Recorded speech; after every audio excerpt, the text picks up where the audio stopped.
샬롬 5월 12일 이슬기 도신 여러분 환영합니다. 고린도전서 12장 31절 암송하고 시작합니다. 너희는 더욱 큰 은사를 사모하라. 내가 또한 가장 좋은 길을 너희에게 보이리라. 한 번 더 합시다. 너희는 더욱 큰 은사를 사모하라. 내가 또한 가장 좋은 길을 너희에게 보이리라. 아멘. 오늘은 시편 97편에서 105편까지를 통독하게 됩니다. 우리 같이 한번 보겠습니다. 97에서 99편을 묶어서 같이 한번 보겠습니다. 이 세 편은 모두 여호와의 그 통치를 선포하는 그런 왕권 시편이라고 분류할 수 있습니다. 97편은 불과 번개, 녹아내리는 산들로 그 하나님의 그 통치의 위엄을 그리고 있고요. 우상을 섬기는 자들이 수치를 당하는 것은 이 세상 모든 신들 위에 여호와가 계시기 때문이죠. 예. 그리고 98편은 그 구원을 경험한 이들이 새 노래로 응답해야 함을 선포합니다. 새 노래란 단순히 새로운 곡조가 아니라 새롭게 경험한 구원의 감격에서 뭐랄까 저절로 팍 이렇게 터져 나오는 고백이죠. 99편은 또 세 번에 걸친 그는 거룩하심이로다라는 선언으로 절정을 이룹니다. 모세와 아론과 사무엘을 통해 응답하시고 용서하신 분이 바로 이 거룩한 하나님이심을 고백합니다. 거룩하심과 용서하심이 한 분 안에 함께 있다는 것. 이것이 이스라엘이 경험한 놀라운 하나님의 본질이죠. 100편에서 101편도 같이 한번 봅니다.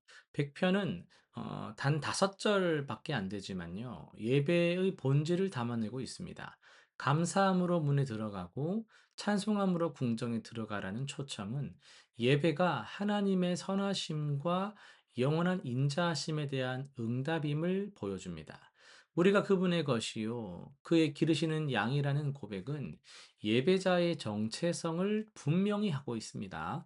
101편은 예배 이후의 삶을 다룹니다. 완전한 마음으로 집 안에서 행하겠다라는 고백은 예배가 성소 안에서만 끝나지 않고 일상 전체로 이어져야 함을 말하죠. 악을 멀리하고 충성된 자와 함께 하겠다는 결단은 예배에서 나온 삶의 변화입니다. 예배는 한 시간 정도만 드리는 그냥 이벤트나 사건 정도가 아니라 하루 전체를, 아니 내 온 삶을 빚어가는 힘이라는 것이죠. 102편으로 갑니다. 102편은 극심한 고난 중에 드려진 기도입니다. 시인은 연기처럼 사라지는 날들, 뼈가 타는 듯한 고통, 광야의 올빼미처럼 외로운 현실을 솔직하게 고백합니다. 그러나 기도는 그렇게 그런 상황처럼 절망으로 끝나지 않습니다. 12절을 기점으로 시선이 자신의 고통에서 영원히 계시는 하나님께로 전환이 되죠. 쓰러질 것 같은 현실 속에서도 여호와는 영원히 계시며 시온을 긍휼히 여기시고 갇힌 자의 탄식을 들으시는 분입니다. 고난 중에도 믿음의 눈이 어디를 향해야 하는지를 보여주는 시편이죠. 103편으로 갑시다. 다윗이 자신의 전 존재를 들어 하나님을 송축하는 위대한 찬양 시편입니다. 죄를 사하시고 병을 고치시고 파멸에서 속량하시고 인자와 긍휼로 관을 씌우시는 하나님의 은혜가 열거됩니다. 특히 12절에 동이 서에서 먼 것 같이 우리의 죄과를 우리에게서 멀리 옮기셨다라는 선언은 죄 용서의 완전성을 보여줍니다. 우리는 먼지에 불과하지만 하나님의 인자하심은 영원부터 영원까지 이릅니다. 이 극적인 대비 속에 복음의 핵심이 담겨 있습니다. 104편으로 갑시다. 창조 세계를 통해 하나님의 위대함을 노래하는 창조 찬가입니다. 빛을 옷 입듯 입으시고 구름을 술에 삼으시며 바람을 사신으로 삼으시는 하나님이 이 세상 모든 것을 섬세하게 돌보십니다. 주목할 것은 29에서 30절입니다. 하나님이 호흡을 거두시면 만물은 먼지로 돌아가고 주의 영을 보내시면 새롭게 창조됩니다. 만물의 생명은 하나님의 숨결에 달려 있습니다. 거대한 리워야단도 하나님 앞에서는 뛰어노는 피조물일 뿐입니다. 24절에 주께서 지혜로 그들을 다 지으셨다라는 고백은 이 세상 전체가 하나님의 지혜의 작품임을 선언합니다. 그리고 105편까지 보겠습니다. 아브라함에서 출애굽까지 이스라엘의 역사를 하나님의 시각으로 재해석하는 시편이죠. 역사의 중심에는 하나님의 언약이 있습니다.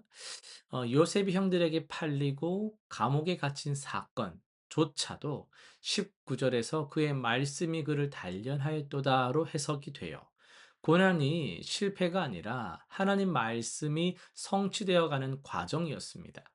열 가지 재앙도 단순한 심판이 아니라 언약을 기억하시는 하나님의 액션이죠. 행동이었고, 광야의 구름 기둥과 만나와 반석의 물은 모두 그 언약의 신실함을 다 보여주고 있습니다. 내 삶의 역사를 돌아볼 때 우리도 하나님의 손길을 발견할 수 있습니다. 오늘은 103편을 중심으로 해서 먼지 같은 나를 사랑하시는 하나님이란 제목으로 말씀을 전하겠습니다. 우리가 참 초라하게 느껴질 때가 있습니다. 그렇잖아요. 좀, 또 이렇게 돼버렸다. 뭐 기대에 미치지 못하는 자기 모습, 반복되는 실수를 하는 자신을 발견했을 때, 또 하나님 앞에서 부끄러운 죄악들, 뭐 이런 순간을 맞이하다 보면은 우리는 또 그런 질문을 하게 됩니다. 하나님은 지금 나를 뭐라고 생각하실까? 어떻게 보실까? 나를 정말 사랑하실까? 막 이런 생각이 나는 든단 말이죠. 이 다윗은 이 시편을 통해서 자신의 전 존재를 들어 외칩니다. 내 영혼아 여호와를 송축하라. 그의 모든 은택을 잊지 말지어다. 흥미롭게도 이것은 명령입니다. 찬양이 여러분 저도 그렇더라고요. 막 정신없이 살다 보면 막 저절로 솟아나지 않을 때가 더 많잖아요. 찬양 뭐 정말 여유 있고 기분 좋고 할 때는 막 찬양이 나올 수도 있겠지만 정신없이 살다 보면 찬양이 저 멀리 가 있을 때도 있단 말이에요. 이 다윗은 자신의 영혼에게 지금 명령하고 있는 거예요. 서서로 솟아나오지 않는다 해서 '그렇구나. 그럴 수밖에 없어.'가 아니라 그러니까 안 되니까 명령을 해 버리는 거예요. "잊지 마라. 너 그분이 행하신 일들을 잊지 말라." 자기를 향해 말하고 있는 거예요.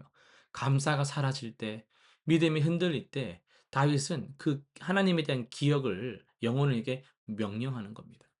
이 다윗이 기억하라고 하는 그 은택의 첫머리에는 죄의 용서가 있습니다. 히브리어로 하나님의 사랑을 표현하는 핵심 단어는 헤세드거든요. 우리가 보는 개역 개정은 이걸 인자하심으로 번역을 좀 하는데요. 이 헤세드는 그렇게 좀 간단한 단어가 아닙니다. 제가 여러 번 최근에도 말씀을 드렸지만 언약의 기초에서 주어지는 사랑인데, 그러니까 어떤 상황에도 변하지 않는 신실한 사랑. 막 해야지 하고 막 의무를 넘어서는 자발적으로 막 지켜지는 사랑, 이런 게 헤세드거든요. 다윗은 그 헤세드의 크기를 이렇게 표현을 합니다. 하늘이 땅에서 높음같이 그를 경외하는 자에게 그의 인자하심이 크심이로다. 하늘과 땅의 거리는 측량할 수 없는 거리죠. 그런데 더 놀라운 선언이 12절에서 등장합니다. 동이 서에서 먼 것 같이 우리의 죄과를 우리에게서 멀리 옮기셨으며. 여러분, 동과 서는 결코 만날 수가 없어요. 이렇게 동서가 있으면 이렇게 계속 도는 동안에는 동과 서는 만나는 일이 없습니다. 동쪽으로 아무리 가려고 해도 서쪽에 닿을 수가 없고, 서쪽으로 가면 갈수록 동쪽은 더 멀어지는 거죠. 그 거리가 바로 하나님이 우리의 죄와 우리 사이에 두신 거리입니다. 하나님의 용서는 죄를 잠깐 안 보이게 덮어두는 뚜껑이 아니에요. 영원히 분리시키는 능력이죠. 그렇다면 하나님은 왜 이렇게 우리를 용서하시냐? 14절이 그 이유를 말하고 있죠. 이는 그가 우리의 체질을 아시며 우리가 단지 먼지뿐임을 기억하심이로다. 그러니까 하나님이 모르시는 게 아니네요. 하나님 여러분 하루가 얼마나 연약할지를 모르시는 분이 아니십니다. 다 아시면서도 죄 지어도 괜찮아 이게 아니라요. 그런 존재를 이해하신다라는 거죠. 그의 사랑이 그걸 뛰어넘는다라는 겁니다. 먼지죠. 우리는 먼지보다 못하다는 생각도 들죠. 그런 걸 주님께서 몰라서 사랑하시는 게 아니라 그걸 아시기 때문에 아시면서도 그 헷새드로 우리에게 관을 씌우십니다. 우리의 반복되는 실패를 보시면서도 그 실패를 보지 아니하시고 사랑스러운 존재를 붙드시는 거죠. 이 사랑의 완성을 우리는 예수님 안에서 봅니다. 동이 서에서 먼 것 같이 우리의 죄를 옮기시기 위해서 하나님은 독생자를 십자가에 내어 주셨죠.